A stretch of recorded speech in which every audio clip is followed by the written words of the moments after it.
Abandoned, buried, forgotten. A 70-year-old man. His son, a powerful millionaire, decided he was a burden. He dug a hole in the sand to bury his own father alive.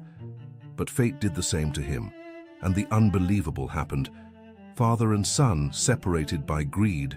Could forgiveness ever be possible? If you appreciate stories that show how true power lies in the capacity for transformation, subscribe to the channel now so you don't miss any exciting narratives about redemption and second chances. The scorching sand seeped through every pore of Edward Miller's wrinkled skin. His arms, once strong enough to lift wooden beams, now trembled as he struggled against the prison the sandy ground had become. The midday sun in Santa Monica beat down mercilessly, and the only available shade came from the distant silhouette of his own son, walking away towards the silver Mercedes-Benz parked on the dirt road. "Richard, please." The old man's hoarse voice could barely compete with the roar of the approaching waves. "Son, don't. Do this." The businessman stopped for a moment, adjusting the collar of his impeccably white linen shirt. Without turning, his words cut the hot air like invisible blades. "You've always been a burden, Dad. Always.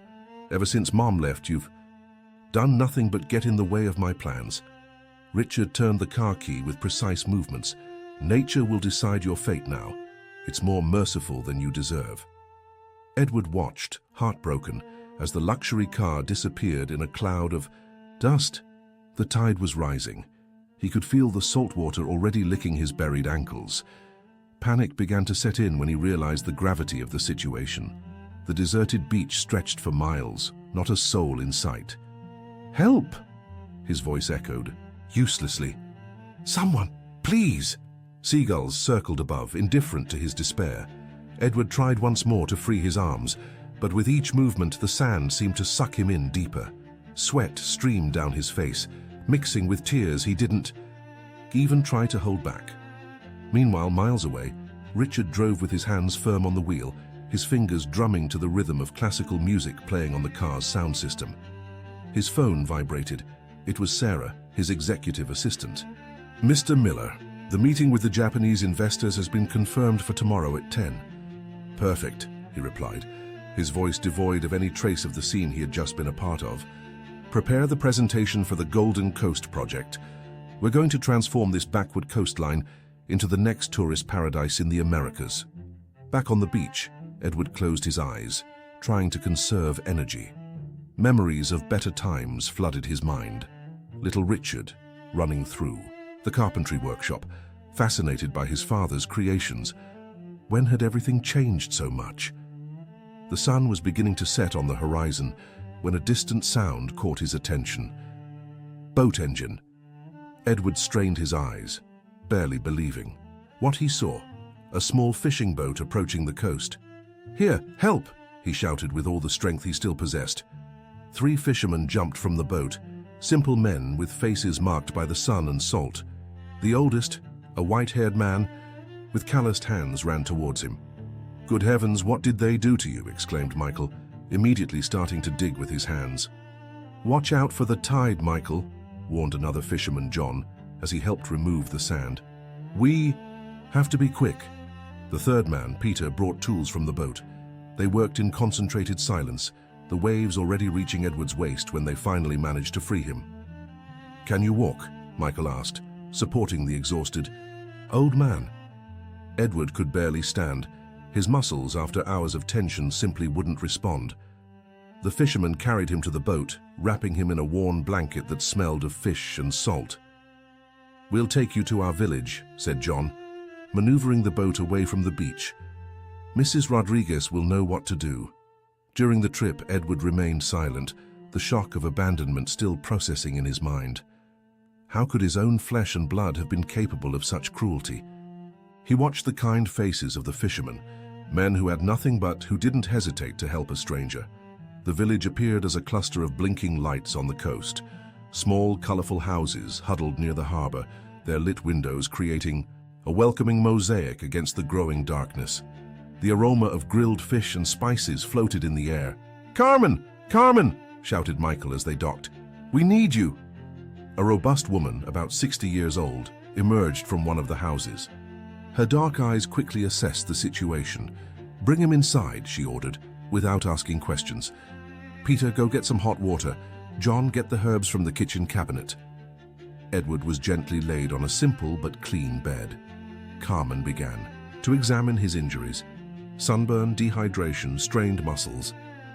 "What happened to you?" she asked softly, applying a homemade ointment to the burns. Edward hesitated. How to explain that his own son had tried to... No, he couldn't even think the words. I got lost," he finally murmured. "The fisherman saved me." Carmen exchanged a knowing look with Michael. There was clearly more to this story, but she respected the old man's silence. "Rest now," she said.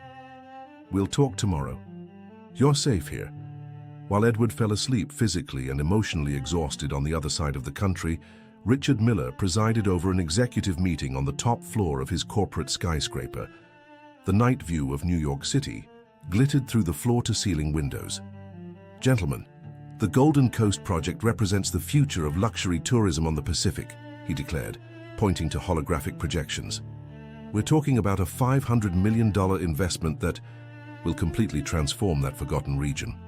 The executives around the table nodded, impressed by the numbers. No one noticed the slight tremor in his hands when he mentioned the coastal region. No one saw the flash of something: guilt, fear, that passed through his eyes when the presentation showed aerial images of deserted beaches. "Mr. Miller," Sarah interrupted, "we have a problem at the Towers Plaza building. The chief engineer is reporting some structural irregularities." Richard frowned.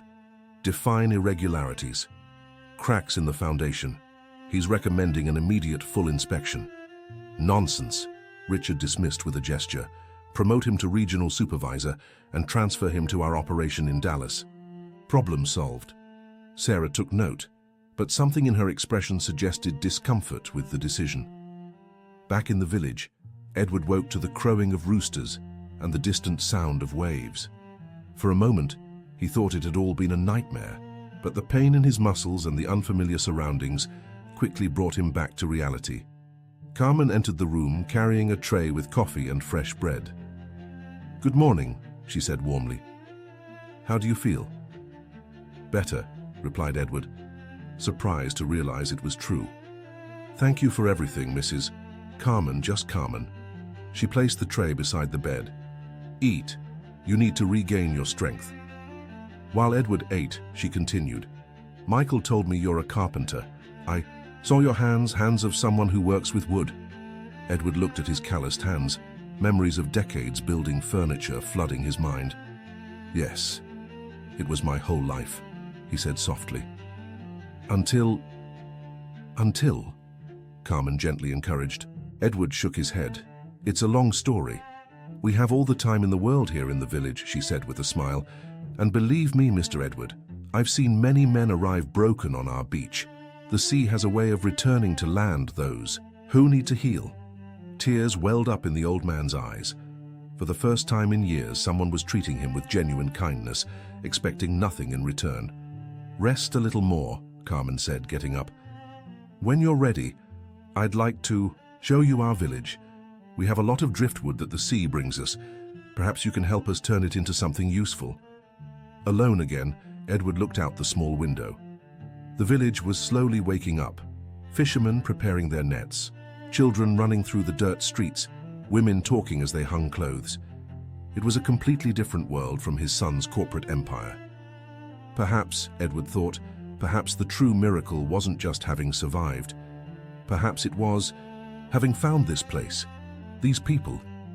Perhaps here, far from everything he knew, he could finally find something he had lost a long time ago: a purpose, a family, a home. The aroma of fresh coffee and the distant sound of guitars being tuned floated through the window. Somewhere in the village, someone was singing an old song about the sea and second chances. Edward closed his eyes, allowing himself for the first time in years to feel hope. The weeks passed like a gentle breeze over the calm waters of the small bay. Edward discovered that his hands, once trembling from trauma, found renewed strength upon touching wood again. The makeshift workshop he set up behind Carmen's house became his sanctuary. a place where the painful past dissolved among wood shavings and the comforting smell of varnish. "Mr. Edward," little Timmy ran towards him, his bare feet raising small clouds of dust. "Did you finish the little boat you promised?" Edward smiled, a genuine smile that hadn't visited his face in a long time. He picked up the small wooden sailboat he had carved during the sleepless night. "Here it is, champ. Be careful with the sails, they're delicate." The boy's eyes shone like stars. It was just a simple toy, but for Timmy, raised in a village where toys were rare luxuries, it was a treasure. Carmen watched from her kitchen window, stirring a pot of chili as she reflected on the transformation of the man who had arrived broken at her door. The sun had tanned his pale city skin, and the muscles, atrophied by abandonment, were regaining tone with daily work. "You have a gift," Michael said, approaching the workshop. "I've never seen anyone work wood with so much soul." Edward paused, looking at the ornate bench he was creating for the village square. "Wood has memory," he replied, running his hand over the smooth surface. "It remembers when it was a tree, when it danced with the wind. Our job is just to free that memory." Michael nodded, understanding the poetry in those simple words. The village fishermen had their own relationship with natural elements. They read the sea as Edward read the wood. "I need to confess something," Michael said, sitting on a nearby stump. "That day on the beach, and I saw the car driving away. I saw who was driving." Edward froze, the plane still in his hand. "It was a silver Mercedes, wasn't it? With plates? From the city?" The old man just nodded, unable to speak. "Don't worry," Michael continued. "Your secret is safe. But I want you to know, any man capable of abandoning his own father like that doesn't deserve to be called a son." "He wasn't always like that," Edward finally found his voice. "Richard was a sweet boy, curious. He loved watching me work, asking questions about everything. But after Mary died—" "Your wife?" "Cancer. Richard was only 15. Something in him changed that day. As if he decided that loving was too dangerous, that it was better to build walls than bridges." Michael placed a hand on Edward's shoulder. "The sea has a curious way of bringing things back, Mr. Edward. Sometimes it takes a while, but it always brings them back." That afternoon, Edward decided to return the village's kindness in a more significant way. The central square, the heart of the community, was dilapidated. The cracked concrete benches could barely support the weight of the elderly who gathered every afternoon to play checkers. "I can build something better," Edward announced during the weekly village meeting. "Wooden benches, tables, even a pergola for shade. All I need are the tools and the driftwood you collect." The faces around lit up. Mrs. Robinson, the oldest woman in the village, wiped her eyes with the corner of her shawl. "We've dreamed of a proper square for years," she said, "but we never had the resources." "I don't need payment," Edward hastened to say. "You've already given me something no money can buy, a second chance." The square project united the community even more. Men brought wood from the sea, women prepared meals for the workers, children helped sand the smaller pieces. Edward found himself not just building furniture, but rebuilding himself through each hammer blow, each joint, each smile of gratitude. 2 weeks later, the transformation was remarkable. Where there was once cracked concrete, now rested elegant wooden benches with carved backs depicting marine scenes. Octagonal tables invited games and conversations. An artistic pergola provided generous shade, its beams intertwined like the arms of an embracing family. "It's more beautiful than the square in the city," exclaimed Brenda, the local school teacher. The informal inauguration took place on a sunny Sunday. The entire village gathered, bringing food, music, and joy. Edward sat on one of the benches he had built, watching the children run, the couples dance, the elderly play checkers under the cool shade. "How do you feel?" Carmen sat beside him, offering a glass of iced tea. "Like I've finally found my place," he replied, his voice choked with emotion. But Edward's peace would be briefly disturbed. That same night, while the village was still celebrating, Alice arrived, a young journalist from the city carrying filming equipment and a worn notebook. "Good evening," she greeted those present. "I'm Alice Green from the Cultural Channel. I'm doing a report on traditional craftsmanship in coastal villages. I heard about an exceptional carpenter who is transforming this community. Eyes turned to Edward, who immediately felt his stomach clench. The last thing he needed was publicity that could reveal his whereabouts.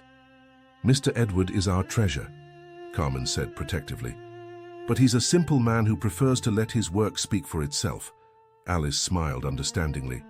"Of course, I don't want to bother him. But would it be possible to at least film his work? The square is absolutely stunning." Edward nodded hesitantly. "The furniture can be filmed, but I prefer to stay off camera." Over the next few days, Alice documented every detail of Edward's work. Her passion for social journalism was evident. She wasn't just interested in the furniture, but in the human stories behind them.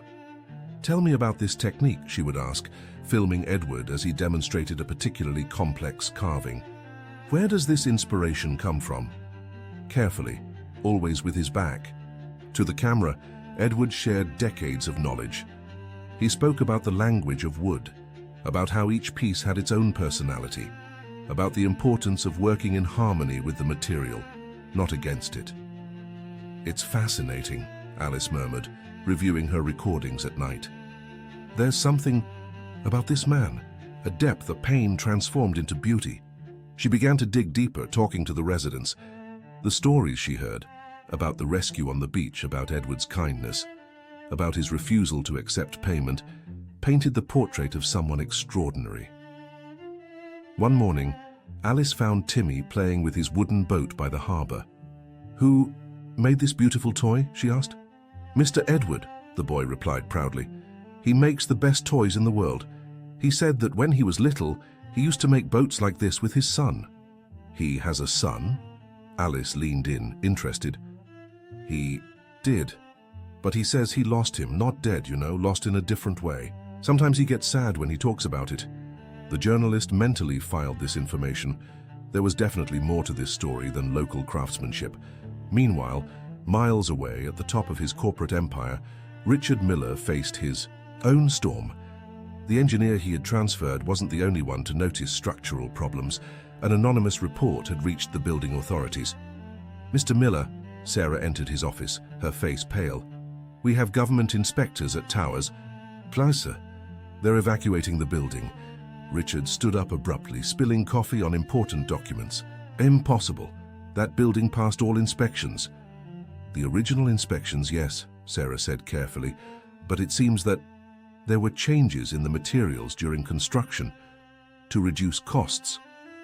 Richard's face lost color. He knew exactly what those changes were. He had personally authorized the substitution of premium materials with cheaper alternatives to increase the profit margin. "Damage control," he ordered. "Contact our lawyers, prepare a statement blaming the suppliers, and Sarah, make sure no documents connect me directly to these decisions." Sarah hesitated at the door. "Sir, what about the people in the building?" "Have them evacuated according to protocol," he replied irritably. "We cannot be held responsible for unnecessary panic." That night, Richard couldn't sleep. Nightmares tormented him, not of collapsing buildings, but of sand, always sand, rising, suffocating, burying. Back in the village, Edward was teaching young apprentices the art of carpentry. John Jr., Peter's grandson, and even a few girls had become interested in the trade.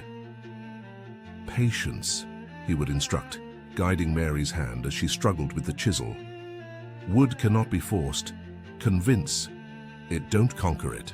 Alice discreetly filmed these sessions, increasingly fascinated by the philosophy of life that Edward conveyed through his work. "You know," Carmen said to Alice during lunch, "Edward has changed our village, not just with the beautiful furniture, but with hope.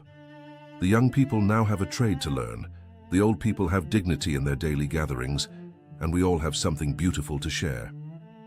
"It's an incredible story," Alice agreed. "But I feel there's more. Something about his past." Carmen became serious. "We all have pasts, child. What matters is the present we choose to build.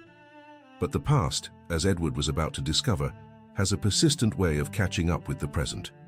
On a hot afternoon, while working on a new project, an ornate altar for the small village chapel. His old cell phone, which he had kept off for months, somehow turned on by itself. A single voice message was waiting. It was from Tom, his old neighbor in the city. "Edward, it's me, Tom. I saw the news about your son, about Richard. The building scandal is in all the papers. People had to be evacuated. I thought you'd want to know. He's in serious trouble this time. Call me if you get this." Edward stood still, the phone trembling in his hand. Part of him, a part that surprised him, felt concern. Despite everything, Richard was still his son. Bad news. Carmen appeared beside him, noticing his agitation.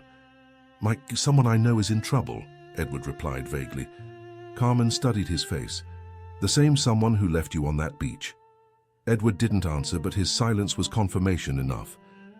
"Forgiveness is a two-way street, Mr. Edward," she said softly. "Sometimes we forgive others to free ourselves. Other times we forgive ourselves for still caring." That night, Edward couldn't work. He sat on the beach watching the waves that had almost been his end. The full moon lit up the water, creating a silver path that seemed to lead to the infinite horizon. Alice found him there, his lonely silhouette against the vastness of the sea. "May I?" she asked, indicating the sand beside him. Edward nodded. For long minutes they sat in silence, listening to the eternal conversation between sea and beach. "You know," Alice said finally, "the best stories aren't about perfection. They're about transformation, about how pain can become beauty, how loss can become purpose." "What do you know about loss?" Edward asked, his voice barely a whisper. "My father was a journalist," she replied. "He investigated corporate corruption. One day, he just disappeared. We never knew what happened." Edward turned to her, seeing not an intrusive journalist, but a young woman carrying her own pain. "That's why I do what I do," Alice continued. "To give a voice to the voiceless, to tell the stories that need to be told. Like yours, Mr. Edward." "My story is nothing special," he protested. "A man who transforms pain into beauty, who rebuilds not just furniture but also souls. That's not special." Edward sighed deeply. "What if I told you that the man who abandoned me on that beach was my own son?" Alice showed no surprise. Somehow the pieces of the puzzle had already fit together in her mind. "Then I would say," she replied gently, "that your story is even more powerful, because it shows that even betrayed by your own blood, you chose love instead of bitterness. You chose to create instead of destroy."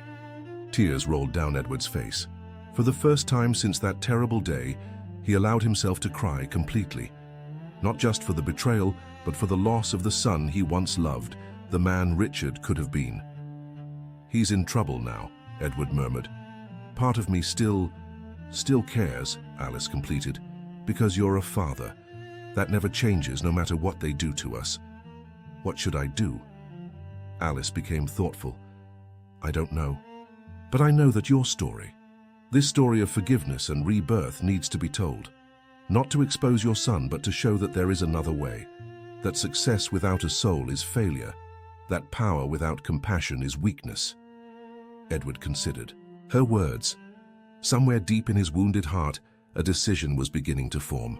But for now, he simply sat on the sand that had almost been his grave, beside a young woman who carried her own wounds, watching the eternal sea in its dance with the moon. In the sleeping village behind them, the furniture Edward had created rested under the stars, silent witnesses that from the greatest pains can be born the most beautiful creations. Alice's documentary began to take shape in the following weeks. Her recordings captured not only Edward's craftsmanship, but the essence of a community reborn through the kindness of one man. The working title, Healing Hands, perfectly reflected the transformative nature of his work. "I need more visual context," Alice explained during breakfast at Carmen's house. "Images of the village, the people, the impact Mr. Edward's work has had on everyone's lives." Edward shifted uncomfortably in his chair. The increasing attention made him nervous, especially after the news about Richard's problems.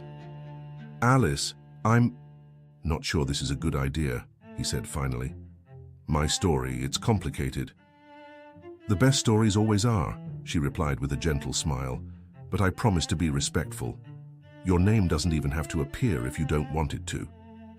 Carmen poured more coffee, her wise eyes alternating between the two. Mr. Edward, sometimes our stories don't entirely belong to us. They also belong to those they can inspire. That afternoon, while Edward was teaching carving techniques to his young apprentices, fate was preparing one of its ironic games.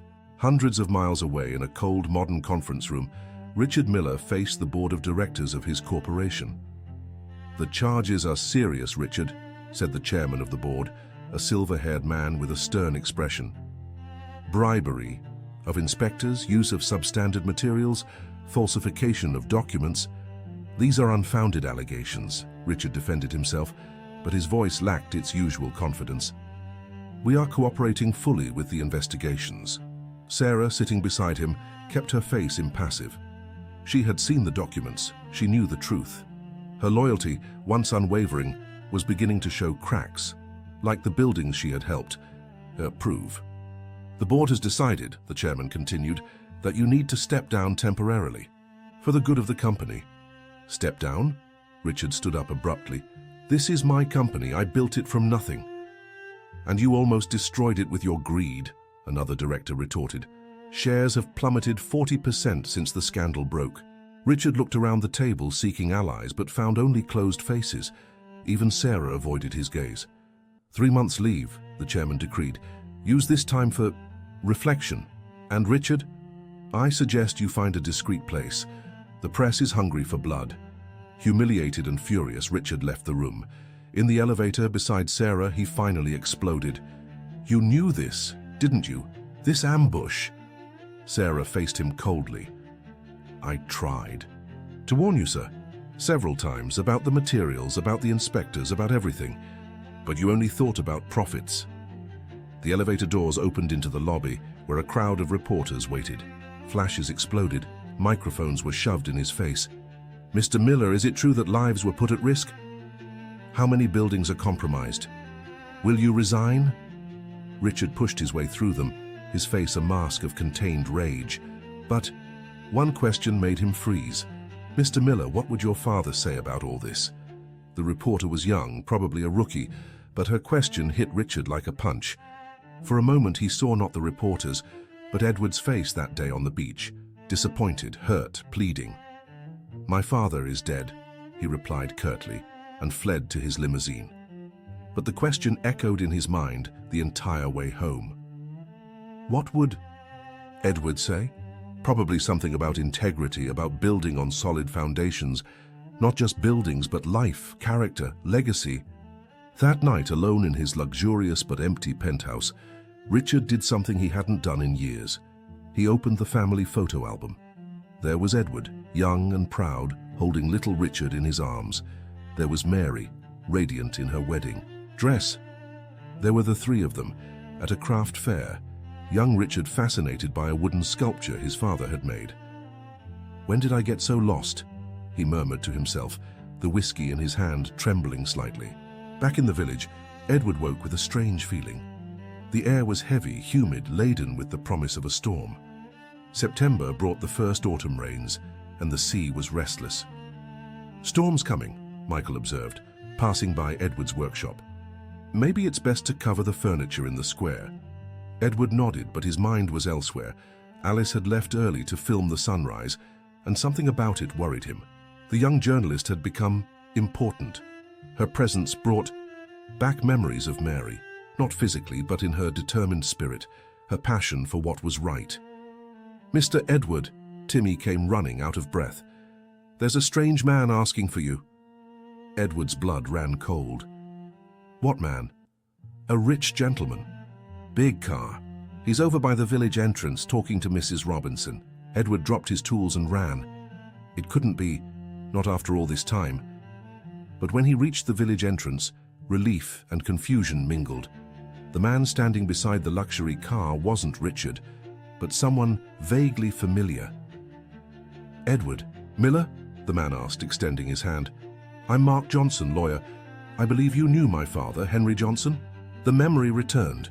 Henry had been a friend of Mary's, their wedding best man. "Mark? My God, you were just a boy." "Yes, it's been a long time," Mark smiled. "Mr. Edward, I need to talk to you. It's about Richard. Edward's stomach clenched. What happened? Is he alive? Yes, but in serious trouble.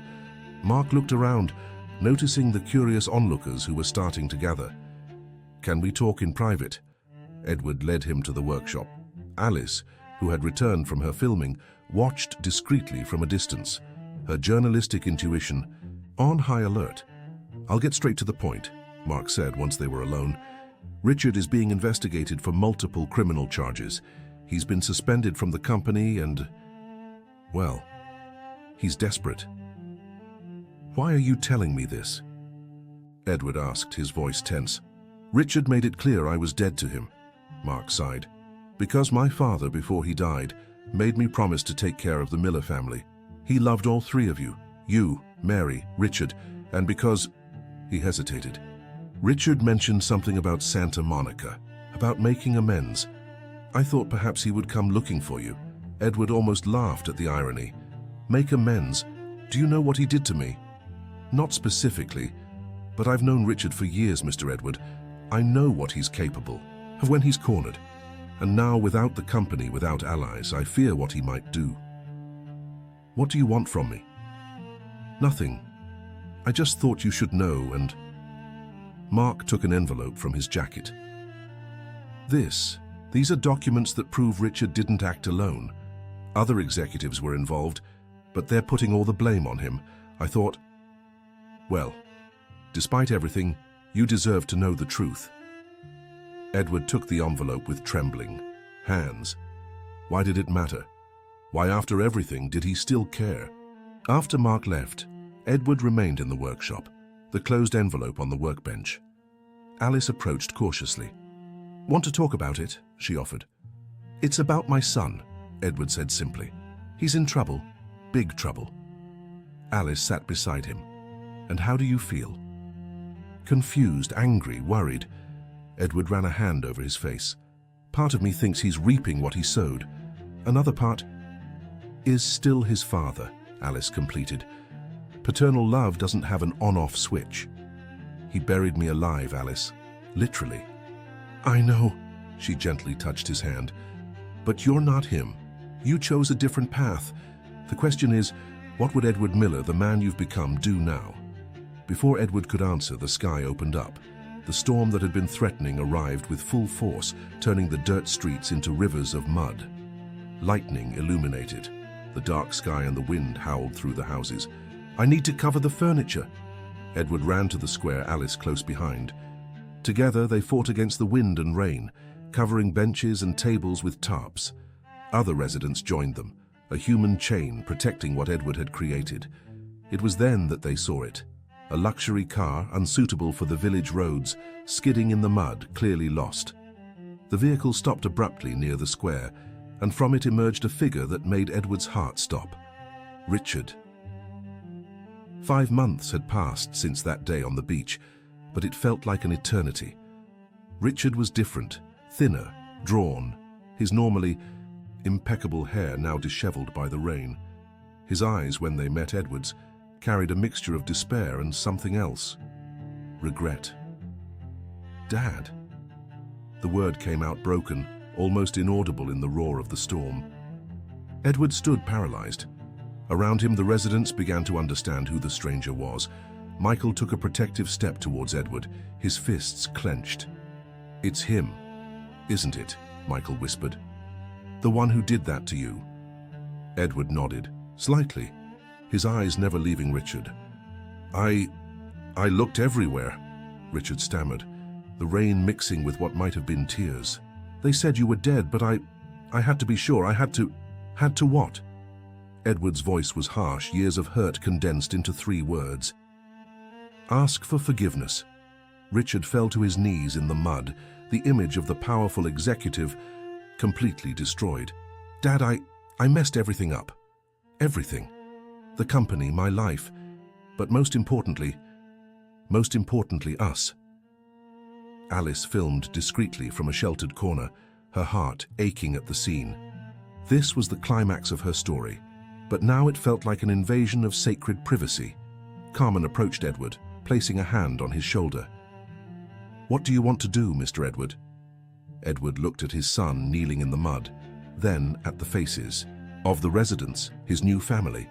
Finally, his eyes met Alice's, who had lowered her camera, respecting the moment. "Get up," Edward said finally. "You're making a scene." Richard obeyed tremblingly. Up close, Edward could see how much his son had changed. The eyes, once cold and calculating, now showed vulnerability. The hands that signed million-dollar contracts trembled like those of a frightened child. "Come in," Edward indicated his workshop. "We can talk away from the rain."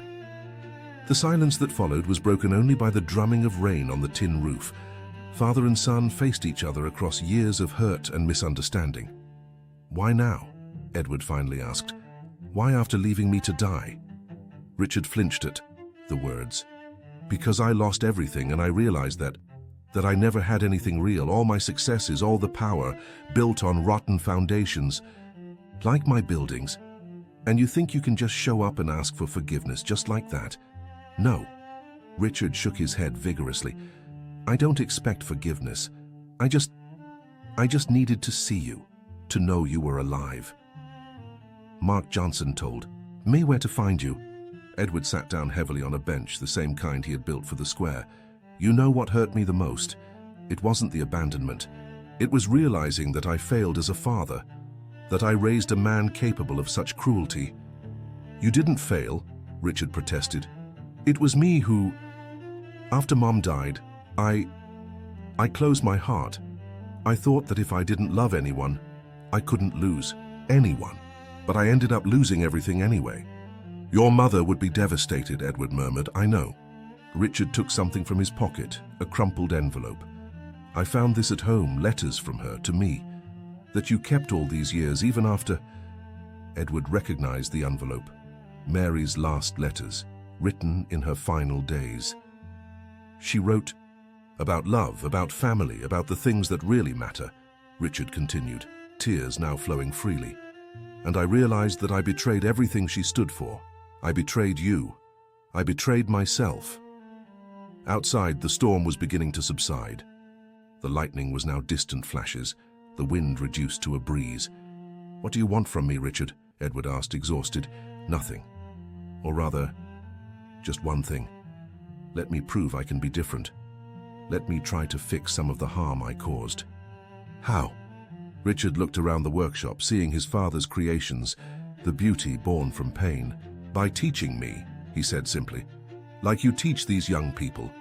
How to work with my hands, create something real, something honest. Let me learn what I forgot, or perhaps never knew." Edward was silent for long moments. Outside, the residents were beginning to emerge from their shelters, assessing the storm damage. Alice approached the window, meeting Edward's gaze. She nodded slightly. Whatever his decision, she would support it. "You can stay," Edward said finally, "but as an apprentice, not as a son. That title needs to be re-earned." Richard nodded, vigorously. "Yes, of course, thank you, And Richard," Edward interrupted, "if you hurt anyone in this village, if you bring your problems here, if you disrespect what we've built, you leave and never come back." "Understood?" "Understood." When they came out of the workshop, the storm had completely passed. The air was clean, fresh, laden with the promise of renewal. The residents watched cautiously the rich stranger who now stood beside Mr. Edward. "This is Richard," Edward announced simply. "He'll be staying for a while as an apprentice." Eyes met, understanding slowly dawning. Michael was the first to break the tension. "Well, if Mr. Edward says he stays, then he stays, but he'll have to work, like everyone else." Richard nodded humbly. "Of course, thank you." Alice approached, extending her hand. "Alice Green, journalist. I'm documenting your Mr. Edward's work." Richard shook her hand, noticing the filming equipment. "You were filming?" "Yes, but don't worry. That part is off the record for the documentary. Some stories are more important than any report." Carmen, always practical, intervened. "Where will you stay? We don't have luxury hotels here." "Anywhere is fine," Richard hastened to say. "A room, a sofa." "There's a room at the back of the workshop," Edward said. "Simple but clean. You can stay there." As the group dispersed, Edward and Richard were left alone again. The setting sun painted the sky in shades of gold and pink, reflected in the puddles left by the storm. "Dad?" Richard hesitated. "Why did you take me back?" Edward contemplated the question, looking at the distant sea that had almost been his grave. "Because wood taught me something," he finally replied. "Even the most twisted, most damaged piece can be transformed into something beautiful. It just needs the right tools and patience." Richard swallowed hard. "I hope I don't disappoint you again." "You will," Edward said frankly. "Many times. Learning is making mistakes, fixing them, making mistakes again. But each mistake teaches something new." That night, while Richard settled into the simple room behind the workshop, so different from his luxurious penthouse, Edward sat in the square he had created. Alice joined him, bringing 2 cups of coffee. "That was brave," she said, "taking him back. Or stupid." Edward sighed. "I still don't know which." "Do you want to talk about it in the documentary, this turnaround?" Edward thought. "Not yet. Let's see if he stays, if he really wants to change." "Words are easy, Alice. It's actions that reveal true character." On the other side of the square, Timmy was playing with his wooden boat in a puddle. Edward watched, remembering a time when Richard was the same age, had the same innocence. "Second chances are rare," Alice murmured, "especially the ones we give ourselves." Edward nodded silently. Tomorrow would begin the real test, not just for Richard, but for himself. Could he really teach his son to see beyond profit and power? Could he transform the man Richard had become into the man he could have been? Only time would tell, but for now, under the first stars emerging in the clear sky, Edward allowed himself a moment of hope. The storm had passed. It was time to rebuild. Richard's first day as an apprentice began before dawn. Edward, true to his habits, was already in the workshop when the sun began to paint the horizon in shades of orange. Richard, used to waking up late in his air-conditioned penthouse, struggled against the makeshift alarm clock. "Late on your first day," Edward observed when Richard finally appeared, still adjusting the simple shirt he had bought at the small village store. "Sorry, Richard began, but Edward had already turned back to the workbench. "Grab that wood over there. We'll start with the basics." Richard looked at the pile of raw wood. In his previous life, he would never touch something so rustic without gloves. Now hesitantly, he picked up a piece. "You're holding it like it's a bomb," Edward observed without turning. "Wood is living matter, son. You have to feel it, not just touch it." The word son escaped naturally, making both of them pause for a moment. Edward cleared his throat and continued. "Each piece has grain, knots, a story. Run your hand over it. Feel the fibers." During the next few hours, Richard discovered muscles he didn't know he had. Sanding wood seemed simple in theory, but his arms began to ache after mere minutes. Sweat streamed down his face, staining the expensive shirt that now seemed ridiculously inadequate. "You're forcing it too much," Edward instructed. "It's like life. Too much force breaks, too little pressure has no effect. You have to find the balance." Outside the workshop, Alice filmed discreetly through the window. Richard's physical transformation was already visible, the polished executive giving way to a sweaty, focused man, struggling with basic tasks. "How is he?" Carmen asked, approaching with a tray of fresh water. "Trying," Alice replied. "It's fascinating to see someone so powerful become so vulnerable." Carmen nodded wisely. "True power lies in recognizing our vulnerability. Mr. Edward learned that. Perhaps his son will learn it too." In the workshop, Richard struggled with the chisel, trying to make a basic cut. The tool slipped, creating a deep splinter in the wood. "Damn," he exclaimed, frustrated. "First lesson," Edward said calmly. "First mistake isn't a failure if you learn from it. What did that splinter teach you?" Richard wiped the sweat from his forehead, thinking, That I was applying force at the wrong angle?" "Exactly. And what else?" "That I need to be patient." Edward almost smiled. "You're starting to get it. Wood doesn't forgive arrogance, but it always gives a second chance." At noon, when the tropical sun beat down mercilessly, Richard was exhausted. His hands, soft from years of office work, showed the first blisters. Edward noticed but didn't comment. Some lessons needed to be felt on the skin. "Lunch," Carmen announced, entering with steaming plates. Beans, rice, fresh fish, working man's food. Richard devoured the simple meal as if it were a feast.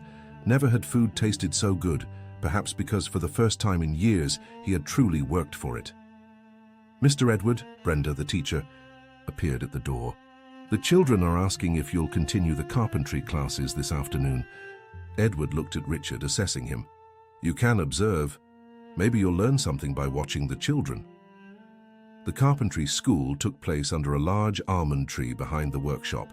Half a dozen children, including little Timmy, waited eagerly. Their curious eyes followed Richard when he sat in a corner. "Today we're going to learn about patience," Edward began, distributing small pieces of wood. "Who can tell me why patience is important in carpentry?" "Because if we go too fast, we mess everything up," replied 8-year-old Mary. "Very good. Richard, want to demonstrate?" Richard froze. "Me? But..." "Show them what happens when we're impatient." Reluctantly, Richard picked up a piece of wood and tried to make a quick cut. Predictably, the wood splintered. "See?" Edward used the mistake as an example. "Even adults make mistakes when they're in a hurry. Thank you, Richard." The children laughed, not maliciously, but with the innocence of those who recognize an important lesson. Richard surprisingly laughed too. When was the last time he had laughed at himself? During the class, he watched, fascinated by Edward's patience with the children. Each mistake was a teaching opportunity, each success genuinely celebrated. It was so different from the corporate world, where mistakes meant dismissal and successes were expected, not celebrated. "Mr. Richard," Timmy approached shyly after class. "Want to see my little boat? Mr. Edward made it for me." Richard examined the small wooden sailboat, immediately recognizing the refined work. A memory surfaced, himself at 6 years old, holding a similar boat that Edward had made. "It's beautiful," he said sincerely. "You're lucky. Mr. Edward says I'll learn to make one myself when I'm older," Timmy said proudly. "Maybe you'll learn too." The innocence of the comment hit Richard deeply. A 7-year-old child had more faith in his ability to change than he did himself. That afternoon, while Richard returned to sanding, his hands now protected with makeshift bandages, Sarah called. "Richard, where on earth are you? The board is furious. You should be preparing your legal defense, not..." "I'm learning carpentry," he interrupted calmly. Stunned silence. "Are you crazy?" "Maybe. Or maybe I'm finally getting sane." He looked at Edward working on a complex piece. "Sarah, I have to go. I have work to do." "Richard, wait." "The investigators..." He hung up, putting the phone away. Edward watched but didn't comment. "Problems?" he asked finally. "Nothing that matters now," Richard replied, returning to sanding. "This here, this is real." The following days established a routine. Richard woke up early, with decreasing difficulty, worked in the workshop, observed the children's classes, helped wherever he could. His hands developed calluses, his arms gained definition, his face lost its urban paleness. But more than physical changes, something internal was transforming. Arrogance gave way to humility, impatience to perseverance. Each small step forward, a straight cut, a well-made joint, brought genuine satisfaction. "It's getting better," Edward observed one morning, examining a joint Richard had completed. "It's still crooked," Richard pointed out critically. "Yes, but less than yesterday. Progress, not perfection, remember?" Alice continued documenting discreetly. Her documentary was taking unexpected turns. It was no longer just about a talented carpenter, but about redemption, about the possibility of real change. "Can I interview you?" she asked Richard one afternoon. "For the documentary?" Richard hesitated. "Not yet. I need to prove it first. To myself, to my father, to everyone here." Alice respected his decision, but continued filming the transformation process. A week later, Edward announced, "Today, you're going to make something on your own from start to finish." "What?" Richard asked nervously. A stool, simple, functional, for Mrs. Robinson. Hers is broken. Richard felt momentary panic. Alone? But Edward had already turned away, leaving him with the wood and the tools. The first hours were disastrous. Richard measured wrong, cut crooked, had to start over 3 times. Sweat and frustration mingled as the sun climbed mercilessly. Problems? Michael stopped to observe. I can't get the legs level, Richard admitted, frustrated. Michael examined the work. Part of him still resented the man who had hurt Edward, but something in Richard's genuine effort touched him. Try measuring from the center, not the edges, he suggested. That's how Mr. Edward taught me when I made mine. You learned from him too? Everyone here learns something from Mr. Edward. He doesn't just teach carpentry, he teaches life. With Michael's tip, Richard made progress. Other residents passed by during the day. John offered water. Peter shared a sanding technique. Even Carmen brought a snack. They're helping me, Richard commented, surprised when Edward reappeared at the end of the afternoon. Of course, Edward replied simply. That's how a community works. You help, they help. You give, they reciprocate. Richard looked at the nearly completed stool. It wasn't perfect, far from it. The legs were slightly uneven, the finish rough, but it was his, created with his own hands, sweat, and surprisingly, with the community's help. It's awful, he said. It's honest, Edward corrected. It shows exactly where you are in the process. And you know the best part? What? Mrs. Robinson is going to love it, because it was made with real effort, with the intention to help. That's worth more than perfection. That night, when he presented the stool to Mrs. Robinson, the old woman had tears in her eyes. It's perfect, she declared, sitting down immediately. Thank you, my son. Richard felt something stir in his chest. When was the last time someone had been genuinely grateful for something he had done? Not for $1 million deal or a corporate favor, but for a simple act of kindness. Alice, he called the journalist later, I think I'm ready for that interview. They sat on the beach at sunset, the cameras positioned discreetly. Alice began gently, Why carpentry? Why now? Richard thought carefully. Because I built an empire on rotten foundations, literally and figuratively. I need to learn to build something solid, starting from scratch. And your father? Richard's face softened. My father always knew what was important. I'm the one who got lost. Maybe there's still time to find my way back. What has changed in you these past few weeks? Everything and nothing. Richard picked up a handful of sand, letting it sift through his fingers. I'm still the same person, but now I see differently. Power, money, illusions, this here, he gestured towards the village. This is real. And the future?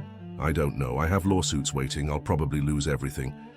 But you know what? It doesn't matter anymore. I already lost everything that mattered years ago. Now I'm trying to rebuild. Edward watched from a distance, listening to his son's words. Carmen approached silently. He's really changing, she observed.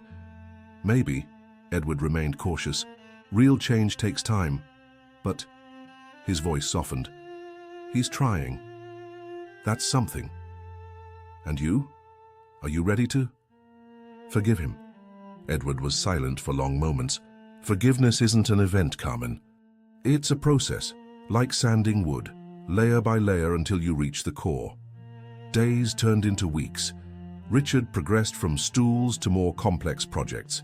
His hands, now permanently calloused, moved with increasing confidence. But more importantly, he began to understand the philosophy behind the work. Wood teaches me humility, he reflected during a class with the children. I thought I could force everything to my will. But wood, you have to listen to it, respect it. The children listened, fascinated. To them, Richard had become part of the landscape. Mr. Edward's dedicated apprentice, someone who, like them, was learning. But the past has ways of catching up with us. On a cloudy morning, an official car stopped at the village entrance. 2 men in suits got out, court officers. Richard Miller? The taller one asked. Richard dropped his tools. his hands trembling slightly. Yes. You need to come with us. Court order. Edward stepped forward. He's working here now.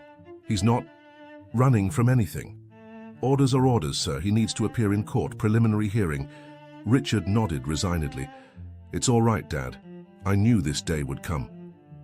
As he prepared to leave, the entire village seemed to mobilize. Michael offered to testify about his character. Carmen prepared food for the trip. The children made going-away drawings. Come back soon, Mr. Richard, shouted Timmy. You still need to finish teaching me the diagonal cut. In the car, being driven back to the world he had tried to leave behind, Richard carried more than memories. He carried small gifts, a wooden figure Mary had carved, medicinal herbs from Carmen, a photo of the renovated square. Edward stood on the road, watching the car disappear. Alice approached. Will he be all right? Define all right, Edward sighed. He'll face the consequences of his actions. But yes, I believe he'll be all right. He found something he had lost. What? His soul.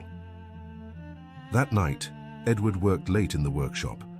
Under his experienced hands, a special piece was taking shape.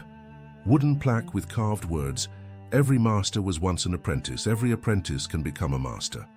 It was for Richard when, if he came back, because Edward had decided to believe in second chances, in redemption, in the possibility that even the most twisted wood could be transformed into something beautiful and useful. Outside, the sea whispered its ancient songs. The full moon lit. Up the square Edward had built, where the residents gathered, where the community flourished, and somewhere in a car heading to the city, a once arrogant man carried with him the seeds of a new life. The true reconstruction, Edward knew, was just beginning. The courtroom was cold, the air conditioning creating a brutal contrast with the tropical heat Richard had become accustomed to.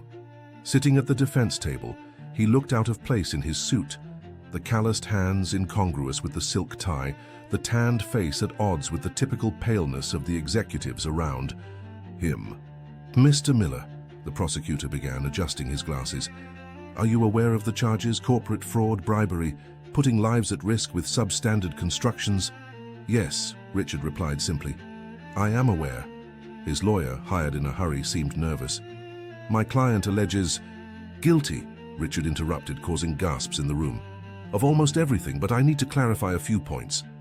The judge, an austere elderly man with white hair, leaned in, interested. Proceed. I am guilty of blind ambition, of putting profits above people. But Richard took a deep breath. I did not act alone. There is a network of corruption that goes far beyond me. I have proof. He handed over the documents Mark Johnson had given him. The prosecutor examined the papers, his eyes widening progressively. This implicates half the board of directors, several politicians. I know, Richard said, and I am willing to testify. But first, I want to do something. The judge gestured for him to continue. I want to establish a trust fund. All the money I still possess, about $50 million, will be used to repair the damages, reconstruction of the affected buildings, compensation for the families, and, he paused, a vocational training center in Santa Monica, specializing in carpentry and sustainable construction. Murmurs filled the room. The prosecutor seemed skeptical. Is this a maneuver to reduce your sentence? No, Richard shook his head. It's an attempt to do something right, for the first time in my life. Back in the village, Edward followed the news on Carmen's small radio. The entire community had gathered in the square to hear about the trial. He confessed everything, Michael commented, surprised. He didn't try to defend himself. He's doing the right thing, Edward murmured, a mix of pride and concern in his voice.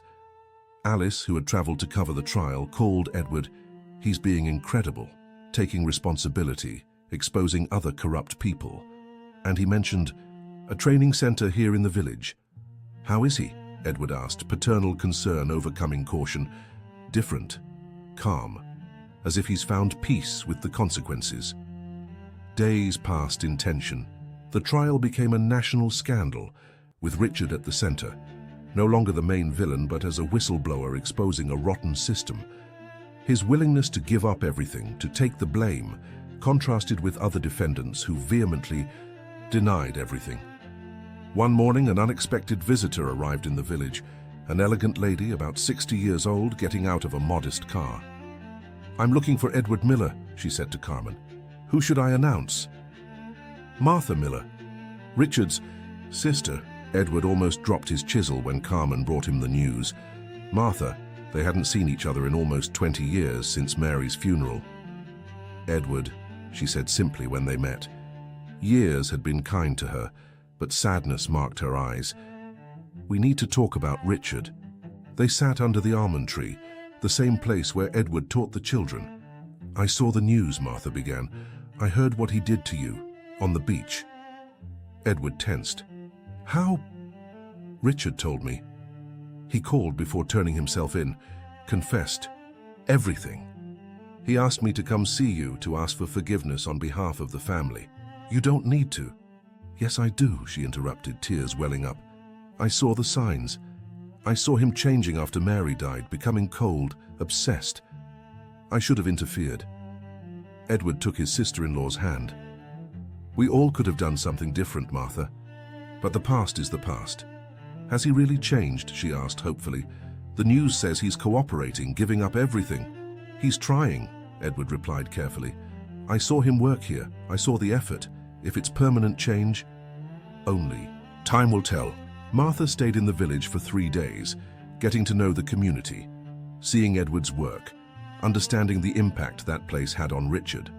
Before leaving, she left an envelope. "These are photos," she explained, "of the family, from better times. Richard asked me to bring them. He said you'd know what to do with them." Alone in his workshop, Edward opened the envelope. There was his life, Mary radiant on their wedding day, baby Richard in his arms, the 3 of them on vacation at the beach. Cruel irony. Birthdays, graduations, frozen moments of a family that was once happy. At the bottom of the envelope, a note in Richard's handwriting. "Dad, these photos represent who I could have been. Keep them not as a reminder of what I lost, but as a promise of what I can still try to rebuild. With love, your son who is learning." Edward felt warm tears on his face. Forgiveness, he realized, was not a single act, but a continuous process of choosing love over hurt. The verdict came 2 weeks later. Richard was sentenced to 5 years in prison with the possibility of reduction for cooperation. But the real punishment wasn't the time behind bars. It was the complete loss of his empire, his reputation, everything he had valued. "I accept the sentence," Richard declared to the judge. "But I ask for one thing, permission to visit my father once before beginning my sentence." The request was granted. 2 days later, escorted by officers, Richard arrived in the village. The community received him with silent dignity, not as the man he had been, but as the man he was trying to become. "Dad," he said upon seeing Edward. The handcuffs on his wrists clinked softly. "Thank you for having me." Edward hugged him, ignoring the handcuffs, ignoring the guards, ignoring everything except the sun in his arms. "You're always welcome here," he murmured. They had a few hours. Richard went straight to the workshop, touching the tools, the wood, the unfinished projects. "Can I finish that sideboard before—" Edward nodded. Under the watchful eyes of the guards, father and son worked together. Their hands moved in sync, Edward's experience guiding Richard's determination. "Remember," Edward instructed, "wood has memory. It remembers the care with which it's treated." Like people, Richard reflected. They remember both the wounds and the healing. Alice filmed discreetly from a distance. This would be the final scene of her documentary, not a Hollywood. Happy ending, but something deeper. Redemption through acceptance, forgiveness through shared work. "You know what I learned here?" Richard said as he sanded. "That building something real takes time. There are no shortcuts. Every step matters." "And what will you build now?" Edward asked. "A new life, from scratch. When I get out—" Richard paused. "If you'll have me, I'd like to come back. Not as your son, that title I still need to earn, but as an apprentice." Edward smiled. "The workshop will always have a place for you." When time was up and the guards indicated it was time, Richard handed the finished sideboard to Edward. "For the children's school," he said. to store the art supplies. They hugged once more. Richard whispered, "Thank you for teaching me that it's never too late to start over." As the car drove away, taking Richard to serve his sentence, the village remained in respectful silence. Then, slowly, life resumed its rhythm. "Will he come back?" Timmy asked Edward. "Yes," the old carpenter replied, "when he finishes paying his debt to society." "And will we wait for him?" Edward looked around at the friendly faces, at the square he had built, at the sea that had almost been his end, but became his rebirth. "Yes, Timmy, we'll wait." That night, Edward hung the plaque he had carved. "Every master was once an apprentice. Every apprentice can become a master." Below, he added a new line, "And every son can find his way back home." Alice approached. "Camera off." "How do you feel?" Edward contemplated the question, watching the first stars appear in the darkening sky. "Complete," he finally said. "Not because everything is perfect, but because I finally understood." "Understood what?" "That true power is not in burying the past, but in transforming it. Richard tried to bury me on that beach, but he ended up planting a seed. From that seed was born all this, the new life, the community, and ironically, his own redemption." Alice nodded, understanding the depth of the metaphor. Months later, the documentary Healing Hands premiered nationally. The response was extraordinary, not just for the story of Edward and Richard, but for the universal message that change is possible, that redemption exists, that paternal love transcends even the deepest betrayals. The Vocational Training Center for Sustainable Carpentry opened 6 months later. Edward, now honorary director, saw young people from all over the region learn not just the trade, but the values that come with it: patience, respect, perseverance. Each piece has a second chance, he would teach the new students, just like each person. Carmen, now the center's coordinator, smiled, seeing Edward in his element. "You've created a legacy," she observed. "We created it," Edward corrected. "The whole village, and Richard, in his own way, was also part of it." One sunny morning, exactly 2 years after the trial, Edward received a letter. The handwriting was familiar. "Dad, the wood here in the prison workshop isn't the best, but I'm practicing daily. I made a jewelry box for Martha, a photo frame for my cellmate, long story, and I'm working on a table for the library. The other, inmates call me Professor now. I teach them what you taught me, not just carpentry, but the philosophy behind it, about second chances, about building something solid and true. My lawyer says I can get out in 18 months for good behavior. When that happens, is there a stool in your workshop waiting for me? The children must be big now. Tell Timmy I still remember the diagonal cut. With infinite love and gratitude, your eternal apprentice, Richard." Edward folded the letter carefully, putting it away with the family photos. Outside, the sound of hammers and saws filled the air, a new generation learning old lessons. The circle was completing, but the spiral continued upward.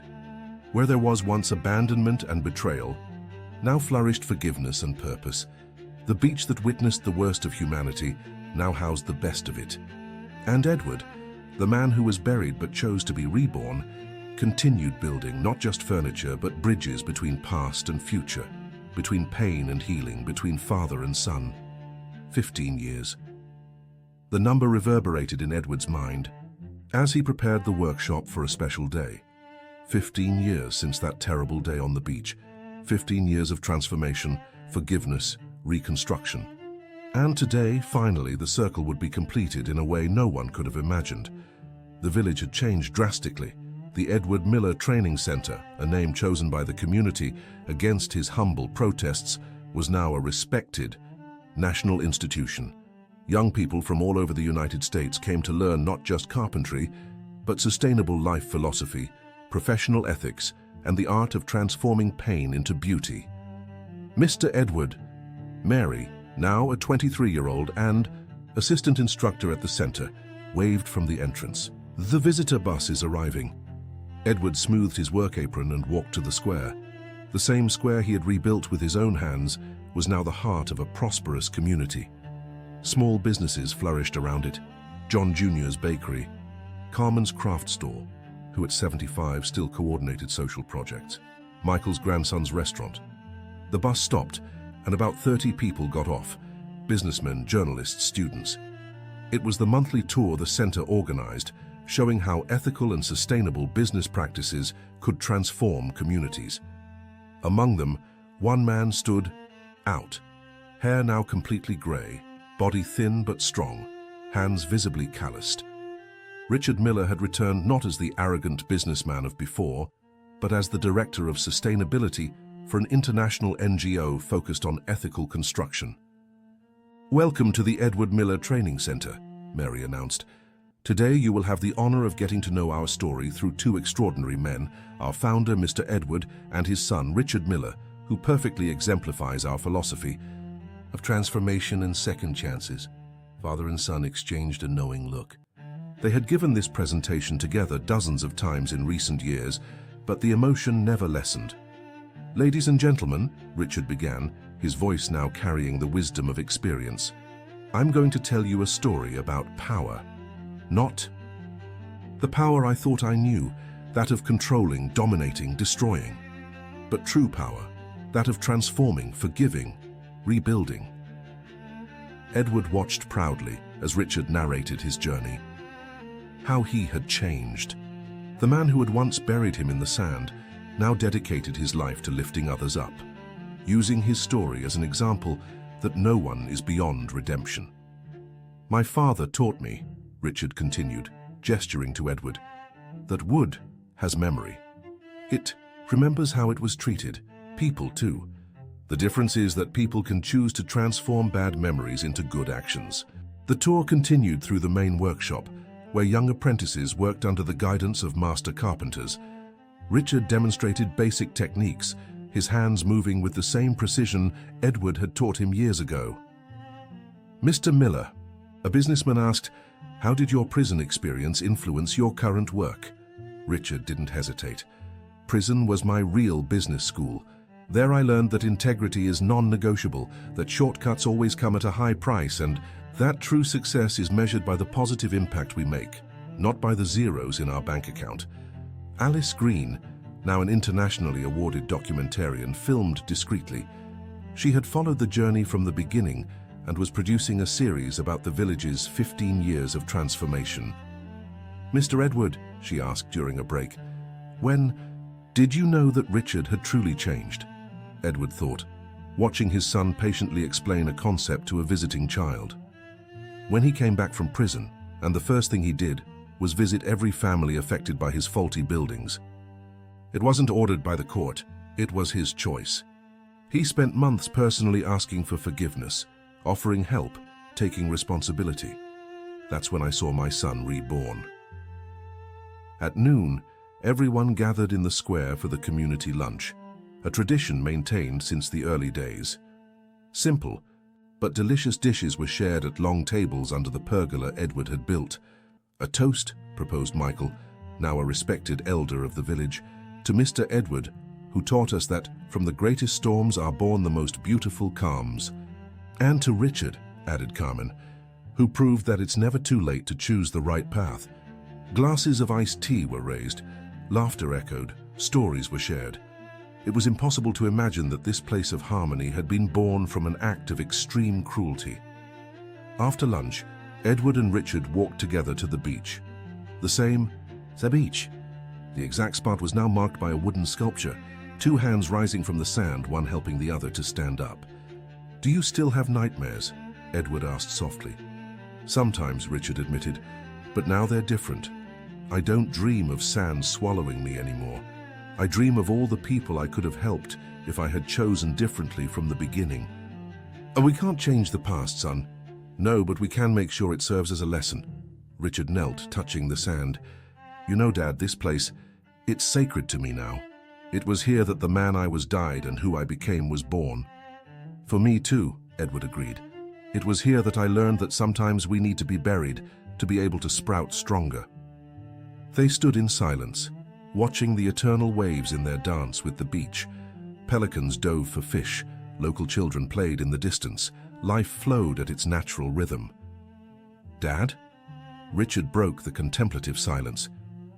"That wooden box I made in prison, do you still have it?" Edward smiled. "Of course. I keep the family photos in it. Great, because... Richard hesitated, then continued. Martha is coming next week. She met someone, she's getting married. She asked me to make the ring bearer pillow. What an honor. Yes, and she wants you, to walk her down the aisle. She says you're the father she chooses to have. Tears welled up in Edward's eyes. Family, not just of blood, but of choice, of love, of forgiveness. As they walked back to the village, they passed by the local cemetery, a silent stop at the simple but well-kept grave. Mary Santos Miller, beloved wife and mother, her love. Continues building. I think she'd be proud, Richard murmured. I'm sure she would, Edward replied. She always believed in second chances. Back at the center, the afternoon was dedicated to practical workshops. Edward, at 78, still demonstrated techniques with impressive precision. Richard coordinated discussion groups on business ethics and social responsibility. The most important lesson, Richard would say to a group of young entrepreneurs, is that success without integrity is failure disguised. I had to lose everything to understand that. But you got it back, a participant observed. I didn't get it back, Richard corrected. I built something new, better, more solid, because this time I built on true foundations. At dusk, the community gathered for the weekly celebration in the square. Live music, dancing, shared food, traditions that united generations. Timmy, now a 22-year-old with a degree in sustainable engineering, played the guitar while the children danced.